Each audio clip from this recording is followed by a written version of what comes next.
off the ground, too high from being right where you start, in the dirt. Wow. Wow. Moses, when he understood that God was using him, he felt, important. You know what I'm saying? I mean, he already kind of had it all together for a while because he grew up as the Pharaoh's child. You know what I'm saying? So you got to imagine that he had to have had everything that he needed. Amen. You know what I'm saying? And some. You know, he has been living pretty okay. And even though he's living like this, he still remained faithful to God and to his people. But he came from a family that had it all. He had the option to live this lavish life and to take over the kingdom. But he knew the call that God had on his life. He remained faithful to God. And even in spite of his mistakes, he had to suffer the consequences. But God still kept his promise. God still used him the same way that he said that he was going to use him, because God is not a man that he would lie. God has given us many promises, and God has told us that we would do many things, but many of us have gotten into that place where we've tried to do it on our own. We tried to figure out a way to get it done faster, maybe because God wasn't doing it in time. We tried to do things and take matters into our own hands, and then we end up falling. And now we're in this place, and we have to go in hiding, and now we're hiding from God because we're shameful, because we know that what we did was wrong to begin with. And now we don't feel like God can use us because now we done messed up, and when he tried to use us before, we did it our own way. So how is God going to give me another chance now? You know what I'm saying? And then so much time goes by, because the thing is once you get out of that place in God, it is so hard to get back. It takes so much time to get back. For Moses, it was 40 years before he had an encounter with God. Wow.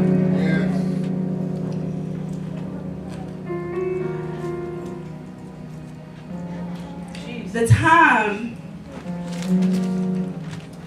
that Moses was in hiding, I feel like a lot of us are in that place. And if I can't speak for nobody else, I can speak for myself.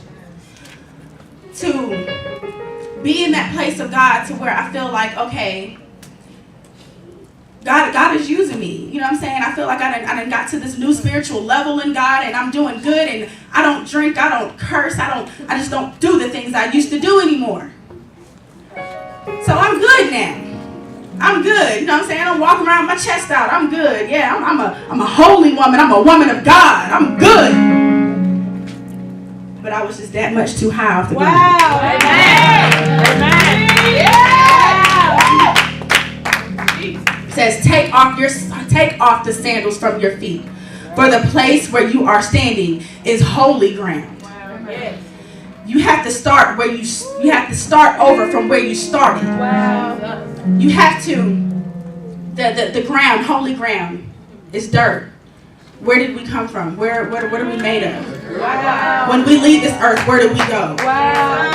This is holy ground. So even just that 1 inch on your sandals is too much. You're lifted up a little bit too high. I need you right back down from where I started. Right back down from where you were created. Right back down from when I first called you to begin with.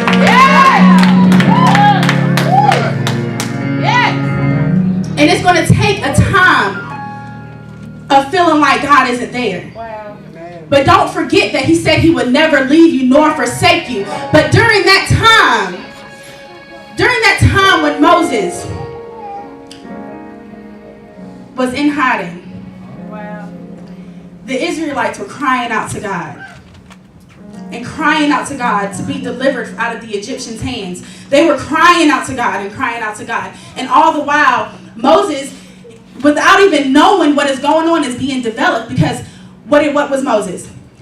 He was a shepherd over sheep. He went from being in the Pharaoh's house to going to nothing and being the shepherd over sheep and not feeling like his life is even worth living, not feeling like what he's doing is going to have any purpose. It doesn't feel like what I'm doing right now is even going to give God any glory, because it doesn't feel like I can even feel God right now. I mean, how can God use me when I went from this and now I'm this? Wow.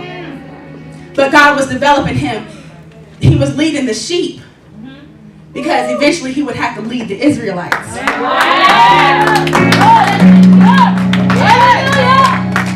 Right now, it may seem like what you're doing or the little bit that you have going on is just not good enough. It may feel like what you're doing there's no progress. You're not making any progress. It may feel like God is not using you. He isn't going to use you. You're so stuck over here in the past and you just can't get out of this place. And I'm telling you, getting back into that place of God is a hard place to get back into. It is a hard place to get back into. It feels like God is just 10,000 miles away, and it doesn't matter how much you cry out to Him. How much you cry out to Him. It's like, but God has not forgotten about you. God has not forgotten about the purpose that He has placed on the inside of you. And every trial, every struggle, everything that you're going through now is developing you for what God has planned for you. Because even though Moses was hiding in 40 years, those 40 years was developing him for what God was going to use him for. Because he wasn't ready the first time when he thought he was. So he had to go through. God knew it, like Pastor Tammy said in Sunday school today, God knows everything that you're going to do before you do it. So even though God had this call on him, God knew that it would take him killing somebody, trying to do it his own way, getting prideful, getting way too high, and then having to be brought back down before he could humble himself and be used by God. And God really get the glory. How much more glory does God receive from Moses when he goes away for 40 years, comes back, and now says, this is what God has for me to do for my people. I'm here. God is using me. But how many of you know it wasn't that easy either? It wasn't that easy. It wasn't that easy for Moses. Okay, yeah, the bush was burning. He got a word from God. He had an encounter with God. He had an encounter with God. And I'm going to touch on that before I move on. He had an encounter with God's very presence. It is going to take an encounter with God before your situation will change. It's going to take more than just, getting on your knees at night and praying and reading a Bible verse this day and, praying with so-and-so this day. No, I need an encounter with you, God, for my situation to change. You need an encounter, His presence, an encounter, something that doesn't make any sense, something that you know is the very Spirit of the Lord speaking to you. That is how you know that the situation is going to change. That's when you know that God is ready to use you. But it wasn't easy. It wasn't easy for Moses. If y'all will, turn for me to Exodus chapter 4.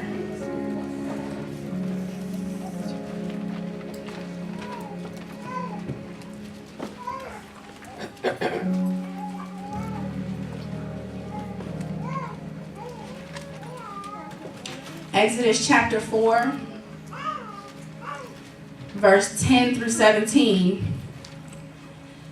But Moses said to the Lord, "O my Lord, I am not eloquent, either in the past or since you have spoken to your servant, but I am slow of speech and of tongue." Then the Lord said to him, "Who has made man's mouth? Who makes him mute or deaf or seeing or blind? Is it not I, the Lord? Now therefore go, and I will be with your mouth and teach you what you shall speak." But he said, "O my Lord, please send someone else." Then the anger of the Lord was kindled against Moses, and he said, "Is there not Aaron, your brother the Levite? I know that he can speak well. Behold, he is coming out to meet you, and when he sees you, he will be glad in his heart." So here, we see that Moses, even having this encounter with God and realizing that God still wants to use him, he's still doubting God. He's still coming up with reasons on why he can't do what God is calling him to do. And God is saying, do you not realize that I'm the one that makes your mouth? I'm the one that gives you the power to do these things. Why are you doubting me when you know that I am going to be with you?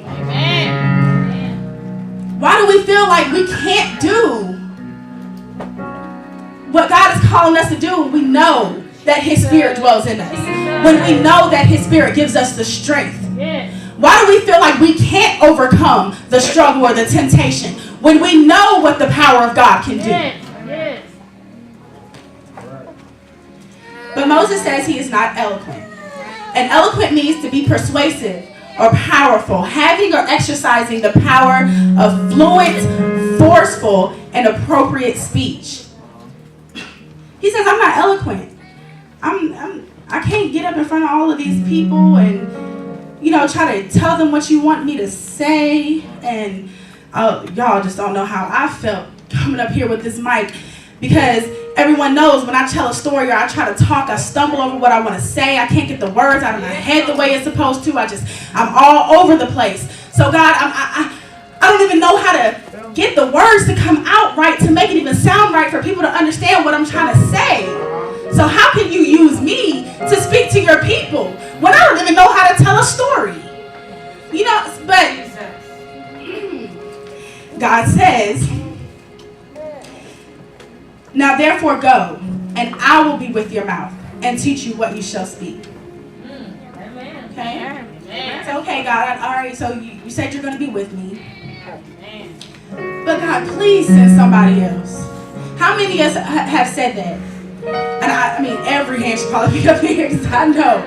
How many of us, Pastor didn't ask us to do something, or the Lord didn't ask us to go pray, or anything, and just, can you ask somebody else? Can somebody else do it? I don't think I'm ready. I'm just not ready.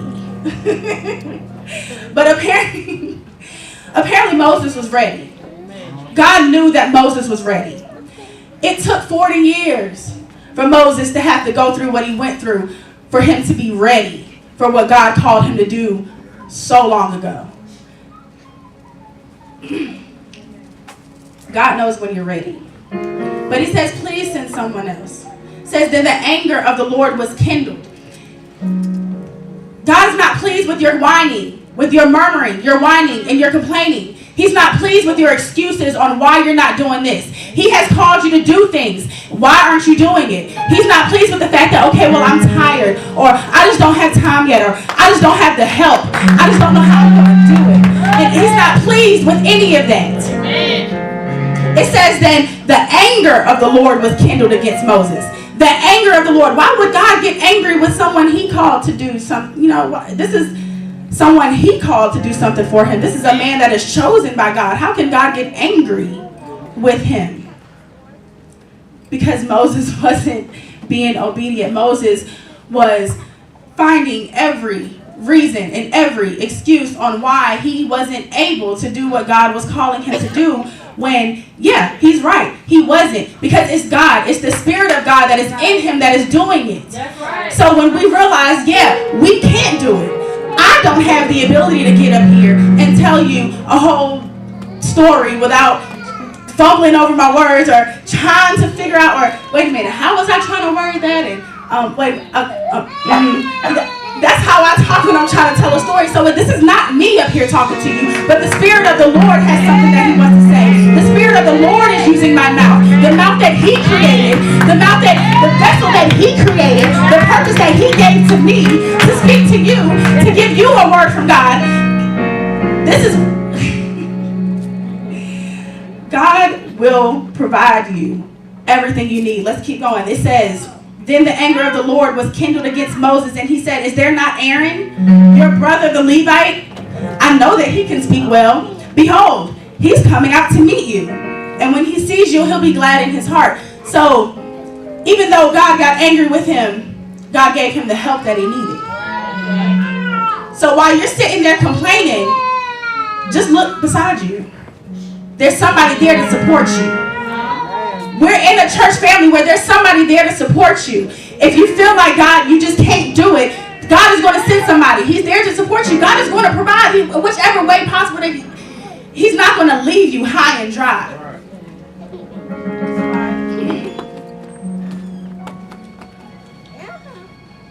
But Moses says, no, I'm slow of speech and tongue, and I just can't do it. And I found this. It says, he doesn't call the qualified. He qualifies the called. Yes. Let me say that again to those that missed it. He doesn't call the qualified. So he's not looking for the people that have it all together. He's not looking for the woman that prays at 6 o'clock every single day and doesn't miss it, not one day, for no reason. And he's not looking for that perfect vessel. Says he qualifies the called. Which means if he's called you to do something, he's going to qualify you for it. Okay?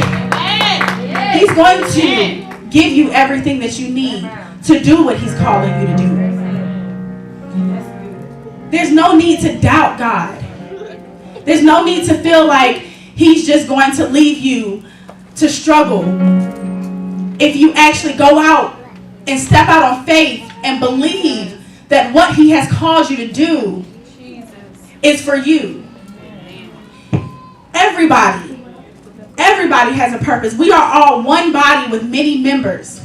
So everybody should be doing something for this body of Christ.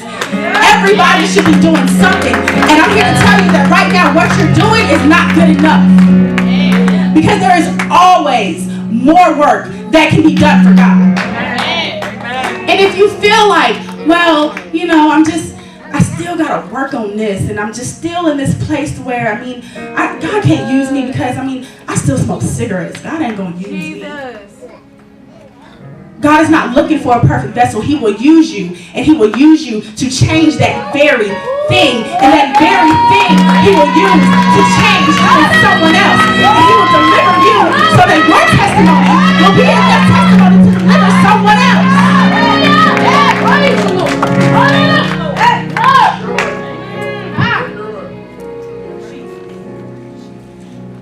You don't feel worthy to be used by God, so you stay stuck in sin. You stay stuck in sin because we don't feel worthy to be used by God. You feel like, well, God's not going to use me, so I might as well just keep doing what I'm doing. I done messed up already. Might as well just stay right here in this place. What do you think would happen if Moses decided, well, I done killed one Egyptian, so let me just keep killing some more? What would have happened if Moses decided, well, I done killed one Egyptian, so I'm just going to keep killing some more because it's okay. You know what I'm saying? God knows I'm doing this for the right reason. You know what I'm saying? He knows my heart. No.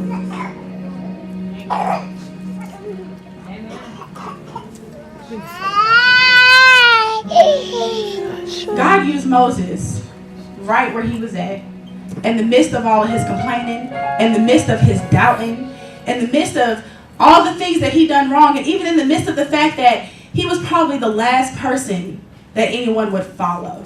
Wow. He stutters, you know what I'm saying? He's already been shunned down by not just the Pharaoh and the Egyptians for killing the Egyptians, but also by the Israelites when he was trying to protect them to begin with. So now everybody is against him. Everybody is against him. Nobody thinks that Moses is going to live up to anything. He just went off and hid. They probably done forgot all about him. But when he showed back up on the scene, he showed back up on the scene prepared for what God was going to do for him. He showed back up on the scene because God had to prepare him and develop him for what he was going to do for his people. He showed back up on the scene, and it wasn't easy because even in the midst of it, he still continued to doubt God. He still continued to test God and try him. Well, God, just send somebody else because I still just don't want to do it. Wow. How many of us are still making excuses? Still making excuses on why we aren't doing more? Wow. Why we aren't just trying a little bit harder? Don't stay stuck in that place because you feel unworthy. Don't stay stuck in that place because you feel like God can't use you. You done messed up so much that God will never use you. Because you can murder. Just like the little boy, not little boy, but the man that killed all of the church people in Charleston. This man, we don't know his fate. We don't know how God could even manifest in his life. But even when we look at a story like that, a story that when we look at it, we want to look at this man and be like, oh, he is just crazy. You know what I'm saying? Nobody is ever going to think that God could even use him. Wow. No one would ever think that God could use him. He came into a church and killed people in the church. How could God possibly use someone like him? but don't feel